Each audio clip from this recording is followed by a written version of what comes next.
Welcome to this edition of Business Today. My name is Joy Dorindira, and wherever it is you're watching the show from across the East African region, we are glad you are watching KTN News. And today on the show, we have quite a bit lined up for you. On the international scene, we're going to be telling you how the US Fed Bank has not yet exactly decided on whether or when they are going to raise the rate hike, or when we're expecting the rate hike. But what exactly does that mean? Is it a bit too late for that to happen? We're going to be finding out, and we're going to be speaking to Eric Musau, who is a research analyst that is at Standard Investment Bank, and he's going to be speaking to us from our City Center studios. We're going to discuss matters, markets and also currencies across the region. And also, we are going to be featuring a little bit as well on Home Africa. Home Africa is firing of its chief executive. What exactly is going wrong there? We're going to be finding out that. But first, let's take a look at the highlights.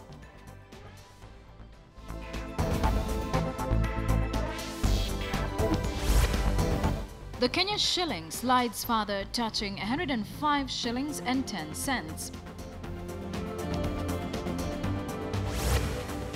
Kenya Airways loan to buy 787 planes. Does the national carrier need these planes?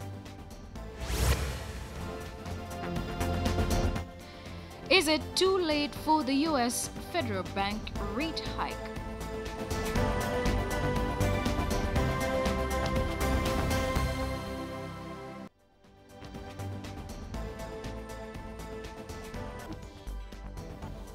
Welcome to the show. Let's start by taking a look at how the markets are performing, and of course how the Kenya shilling is faring as at 1:45 p.m. Kenya time. Let's just take a look here, and well, what we have right now is the NSE performance. Like we did mention, the NSE performance has gone down 18%, and as of July it had actually gone down about 10.2%, and in August it has gone down 5.2%. And if we look at also the performance regarding the 20 share index, it also seems to have gone down, and we're looking at the month of July there at 9.7%, and the month of August 3.9%. But we also know that the funds are being drawn from the emerging markets. But how exactly is this affecting our markets? We are going to be speaking to Eric Musau as well, who's going to be putting this into perspective for us. But the Nairobi Securities Exchange has actually gone down about 18%, and its first quarter of this year, I think they made about 294 billion shillings, and that is not quite a good figure compared to last year, same period. So let's just take a look at those figures right there. $213 million turnover, that is in July, and $203 million US in the month of August. That is not good news, but I guess that's just what we need to get used to in the markets, especially around this time. Let's now take a look at how the Kenyan shilling is performing.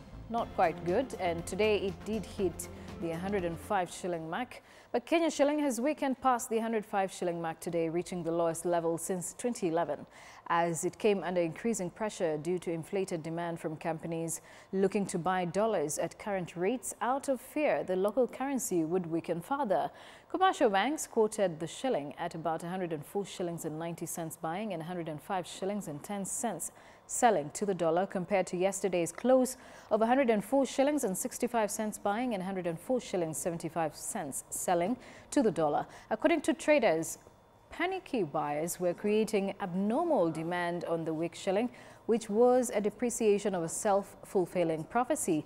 Moreover, traders said there was high liquidity in the market after the government released payments to state-linked entities and ministries, putting pressure on the local currency. The shilling, down 16% against the dollar this year, has been under pressure from the dollar's strength, Kenya's high current account deficit, and of course poor tourism inflows.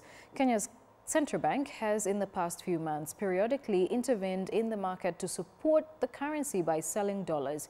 It also regularly mops up the excess liquidity, and meanwhile CBK also announced that it was looking to mop up 2 billion shillings in excess liquidity from the money markets today as well. And let's now get to Eric Musau, who is a research analyst at Standard Investment Bank. Eric, thank you so much for joining us. Thank you. What do you make of the Kenya shilling? We've hit the 105 shilling mark. This is very scary. I think it's a matter of the way you look at it. I think for importers, it's generally quite a concern. But for exporters, it's certainly some level of comfort. I think ultimately for the country is to ensure that the balance of payments is actually improved over the longer term, and potentially it's not an issue specific to Kenya. I mean, if you look at other emerging market currencies, they've done a lot worse than Kenya. So I think we're not really alone in this. I think it's generally been the U.S. economy performing very well, and other currencies weakening against the U.S. currency.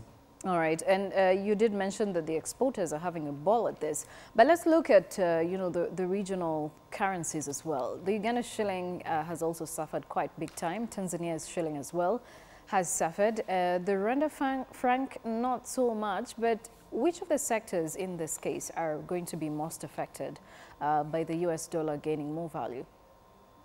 I think if you look at some of the challenges we're going to see, already in the power sector we are seeing some challenges, power costs going up. And then also, a lot of the infrastructure projects, we are using imported items. And I think those also means there's going to be some inflationary impact on that. Yeah. All right, and when it comes to issues to do with fuel, a lot of people have been wondering what exactly is determining the fuel prices in the market today. Probably you want to highlight on that as well? So currently, we've seen global fuel prices, and normally commodities tend to track the dollar quite a bit. So if the dollar strengthened, you see commodity prices declining. And the supply situation on fuel prices has actually been pretty good for oil importing countries. So we've seen global oil prices declining. We've seen some benefit in the domestic market, but again, the weakening of the currency has offset some of that gain. All right. Now, of course, we are expecting the Monetary Policy Committee meeting on the 22nd. Do you think it's going to be too late to save our currency? I don't think their focus is going to be on the currency. I think if you look at really the inflation figures, we've seen that starting to come under control. Last month we had an inflation of around 5.8%. Yes. And really that's now comfortably within the band that the MPC looks at. So the upper band is really 7.5%. So I don't think they'll be really under any major control or concern to raise interest rates. I think they'll probably be comfortable and just leave it unchanged. Well, the government has spent billions of shillings, injecting into the market just to try and cushion the shilling. Do you think this is going to be the same trend in days to come, weeks to come as well? I think there's really a limit to how much you can support the currency. I think it's very easy that you'll really just waste your reserves supporting a currency artificially. I think the currency needs to find its own level, and for it to adjust appropriately, I think it's to leave it weaken. But of course, if there is any volatility that is not related to market conditions, then probably that's where the central bank intervenes. But overall, if the direction is to weaken, then the central bank should really not intervene. All right, Eric, stay with me. Let's now move to a story about Home Africa and the loss-making real estate developer Home Africa sacked its CEO, Njoroge Nganga, 2 years after he took over the post from his predecessor, Gerald Shege, in November 2013. And the changes come after Home Africa was pushed deeper into losses by high debt and a slowdown in revenues, which cut the firm's market value by 92.2%. Home Africa made a net loss of 118 million shillings in the half year ended June, reversing the net profit of 43 million shillings a year earlier. The firm's revenues fell 60.6% to 216.8 million, reflecting a reduction in property sales. Its finance costs rose 10.7 times to 52.7 million, showing the impact of the 500 million shilling bond issued earlier in the year at an interest rate of 17%. The company's company's initial offer of a 13.5% coupon did not attract enough investors, forcing it to raise the interest rate on the 5-year security, and the company has made a cumulative net loss of 126.4 million shillings in the 6 years ended 2014, a fact that is reflected in the firm's share price. Home Africa shares are trading at 1 shilling and 95 cents today, representing a 92.2% drop from the peak of 25 shillings in its first day of trading on July 15, 2013, when it was listed by introduction. And Eric, once again, what do you make out of Home Africa's drop in profit? This is very drastic. You know, a share is now going at 1 shilling and a few cents. Yeah, certainly. I think it's quite disappointing to shareholders. It might have listed at slightly higher valuation. If you look at the net asset value per share, it's around 50 cents. Right. And really, for an investment company, should be trading really close to the net asset value per share. So I think it might have listed at a higher valuation. But I think also if you look at the business environment generally, they're borrowing at a high interest rate, 17%. Then if you look at the, you know, given the general interest rate environment, the demand for property is not going to be good. And we can see other developers who are leveraged are probably going through the same fate. Probably they're not listed. We can't see their numbers, but I'm sure there are quite a number which are actually struggling. But isn't it a bit unfair when maybe a CEO does not deliver and then the next decision that is made is to get rid of him just because the company is making losses that probably are not really related to his management system? Well, it's quite harsh sometimes, but you know, what can you say? I mean, we have the issue of Kenya Airways as well. I mean, Mumias Sugar.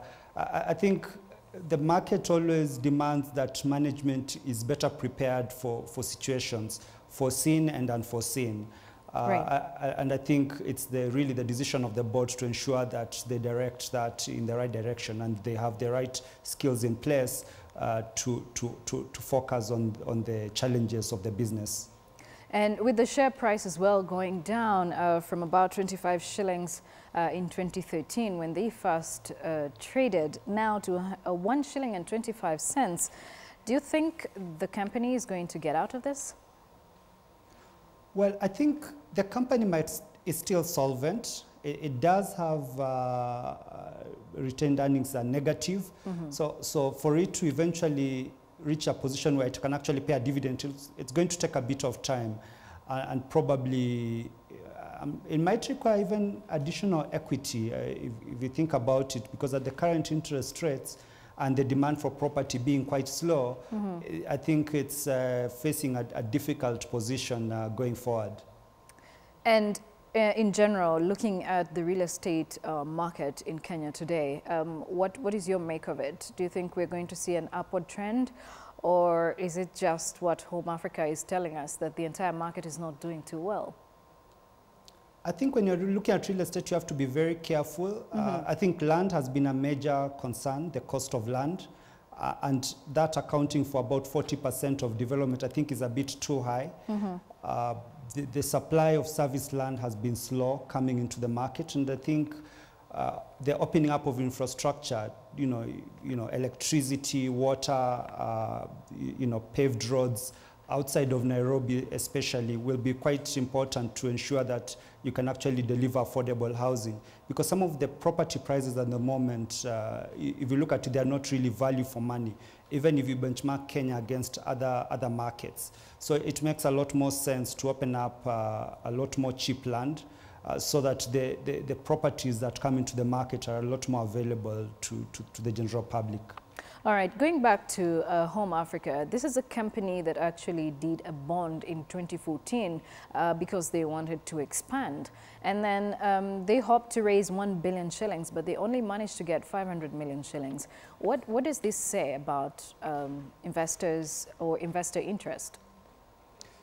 So clearly there was a timing issue because there are also other bonds on offer around that time. But it clearly speaks to the confidence that investors had on the proposition based on the risk profile of the company. And they did eventually raise money, but at a much higher cost of 17%. And that's really going to weigh down on their overall profitability. And I think overall strategy is going to be dragged down unless they're able to address the financing bit. All right. Eric, you did mention Kenya Airways in an earlier conversation while we were speaking about, the Kenyan shilling as well as Home Africa. But now let's take a look at that Kenya Airways story. And 2 new loans provided to Kenya Airways could help Kenya's national carrier complete the financing needed to take delivery of 2 Boeing 787-8 aircrafts now in storage in Everett, Washington. A source familiar with the matter told Reuters that was yesterday. And the 2 Dreamliner aircraft produced at Boeing's South Carolina assembly line earlier this year were recently flown to the larger site for short-term storage while the airline worked out a financing package for the planes. And what we're also seeing now is that the situation could now be looking brighter or even less brighter. Speaking before a Senate committee on Tuesday, Finance Minister Henry Rotich told the Senate that the government had provided a $4.2 billion loan to the airline, and the African Export-Import Bank had approved a $20 billion bridging loan. Kenya Airways, which is partly owned by Air France KLM, has reported losses for the past 3 years due to a slump in tourism after a number of Islamist militant attacks in Kenya, coupled with the outbreak of Ebola. Boeing said it was working closely with the airline to meet its fleet needs, but declined to discuss any specifics about the 2 jets in question. And of course, the delivery schedule for any aircraft ordered by the airline or their cost. And the source said Kenya Airways had not cancelled its order and remained a valued customer of Boeing.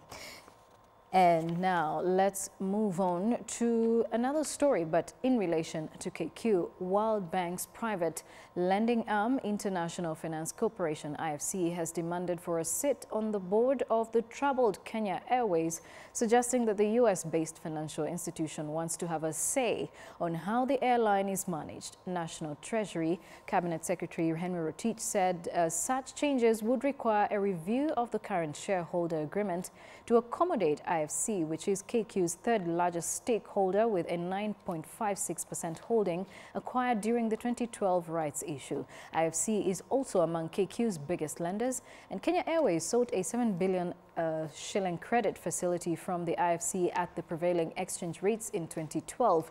It is expected that IFC's heavy financial involvement has informed the demand for board representation. Presently, 4 directors representing KLM and the Kenya government who jointly control about 56% stake. Now, the controlling stake held by the 2 other major shareholders was not reflected in the composition of the board. This, of course, brings out quite a lot of questions that need to be answered. Do you think that IFC's demand to now have a seat on the board is way overdue? I think it makes a lot of sense for IFC to actually have a key role on this business, given that they're shareholders. And I think even as government talks about a bailout, I think, what comes out clearly is that the other shareholders have a very important role to play, and that really, even though Kenya is a national carrier, the government of Kenya is not necessarily the majority shareholder and has to involve the other shareholders. And necessarily so, if it's only until the point where the other shareholders are unable to participate actively in any future cash call that really the government of Kenya should pledge the resources of taxpayers towards the business.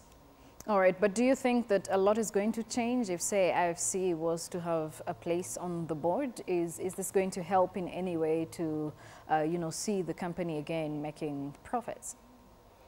Clearly, they invested in the business. They must have seen some future prospects in the business.